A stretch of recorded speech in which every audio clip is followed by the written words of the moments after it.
রাধে রাধে, চলে এসছে একটা ঝকঝকে তকতকে ব্লগ নিয়ে। হ্যাঁ, আমার শরীর ভীষণ খারাপ। আজকে একটু সুস্থ হয়েছি, তাই জন্য আজকে আমি রান্নাঘরে গেছি এবং ভোগরাগ যা যা করার তাই তাই করেছি। তো এখন যাচ্ছি, চলো।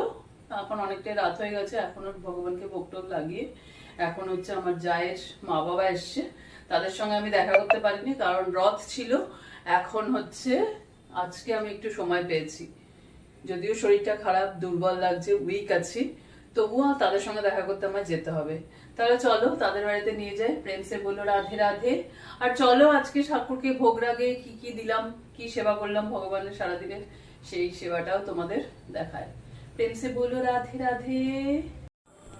গোসাই সকালবেলা থেকে ঘুম থেকে উঠে তার প্রেম ভক্তি ভালোবাসা দিয়ে ভগবানের সেবা করতে থাকে।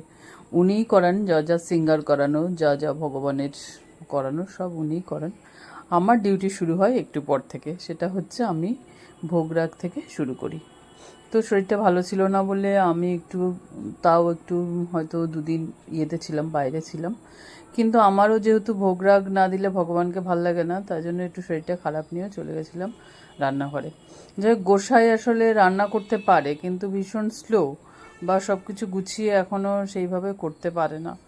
তো আমি ভাবলাম আমি ফটাস করে করে নিই, মহিলাদের যেমন হয় আর কি, করে করে অভ্যাস হয়ে গেছে। আর ভগবানকে ভোগ না লাগালেও মনটা একবারে অস্থির লাগে, সেই জন্য তো করতেই হয়। ভোগ গোছানোর পরে আরো অনেক কাজ থাকে, দেখো, একটা, দুটো, তিনটে, চারটে রুমাল লাগে হচ্ছে সকালবেলা ভগবানকে সিঙ্গার করানোর সময়। চারটে বাটি লাগে, এখানে দুটো আছে আর দুটো ধোয়া হয়ে গেছে, সব লাগে, এতগুলো জিনিসপত্র লাগে। সব গোসাই করে, কিন্তু পরের যে ব্যাক এন্ড দ্য এন্ড কাজগুলো সেগুলো কিন্তু আমাকে করতে হয়, বুঝেছো? ঠাকুর সেবা দেওয়া ঠিক অতটা সোজাও নয়। আমরা যখন দীক্ষিত হইনি তখন সবাই বলতে ঠাকুর সেবা করি, ঠাকুর সেবা করি। আমরা তো ওইটাই বুঝতে পারতাম না ঠাকুর সেবা আবার কি, আমরা তো ঠাকুর পুজো বলতাম। হ্যাঁ, পুজো, স্নান করব, পুজো দেবো, দুটো নকুলদানা বাতাসা দেবো, নিদেন পক্ষে একটু মিষ্টি টিষ্টি দেবো, এরকমই। কিন্তু এখন বোঝা যায় যে ঠাকুর সেবা মানে কি, মানে ঠাকুর সেবা মানে সকালবেলা থেকে রাত্রির পর্যন্ত তোমার এনগেজমেন্ট।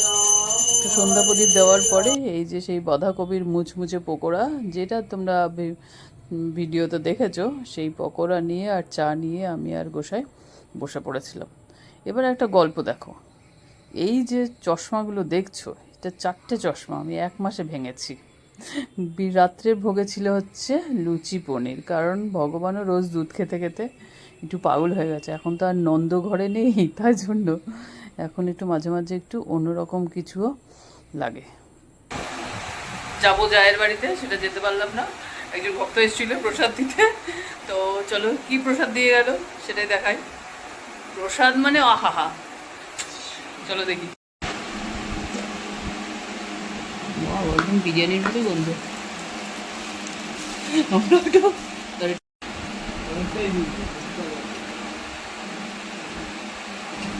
দেখেছো ভক্তরাও কি প্রসাদ পায়। চলো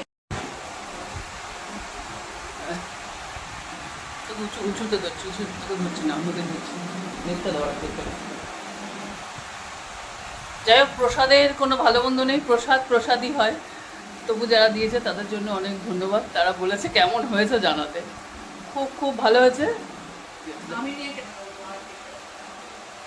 খুব টেস্টি হচ্ছে। তাহলে আজকের মতো ব্লগটা এখানেই শেষ হচ্ছে, দেখা হচ্ছে আবার আগামীকাল সকালে। প্রেমসে বলো রাধে রাধে।